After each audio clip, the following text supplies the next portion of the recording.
kalapati oh. Hindi sila takot sa tao. Ayan. May isa pa rin malaki oh. Yun oh. Kita niya. Sabi niya sarap ng feeling. Sabi niya pag na-relax, sabi niya, di ba? Sarap to ng feelings oh. Naliligo galing yan eh. Yan, hindi yan inuhuli dito guys eh. Pinabayaan lang ng mga tao. Kaya di sila natatakot ng tao kahit malapit sa kanila. Ano lang sila, yung ano lang sila, tumitingin lang, di ba? Nakita niyo yan? Yan oh. Sabi niya, wow, ang sarap mag-sunbathing. Di ba oh? Lalo tuloy siyang natutuwa na kinuha natin ng kamera, di ba? Lapit natin. Ayan siya na yan. Ayan. Di ba?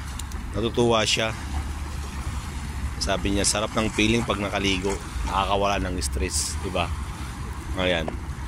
Tapos ito yung mga ano natin, ayun oh. Meron pa sa taas yun oh.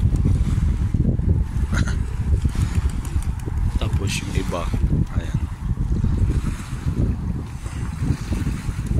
Ayun iba. Yun, marami. May pagkain ka sila doon. Maganda kasi pag may pagkain ka, ilagay mo lang sa harapan mo, lalapit yan sila. Sa sunod kong punta, dala tayo ng pagkain. Ayan yung ano, yung bar. Ayan, yan yung ano ng US Navy, tapos yun yung tulay, tapos super, tapos yun, paikot lang yung bar, maliit lang siya. Yan eh. Diba? Ganun lang. Tapos yun. Low tide kasi siya. Pag gabi siguro to high tide siya. Yung mga naging isda dito eh. Sila yun ang karoon ng isda dito. May lambat nga sila yun. Ayan.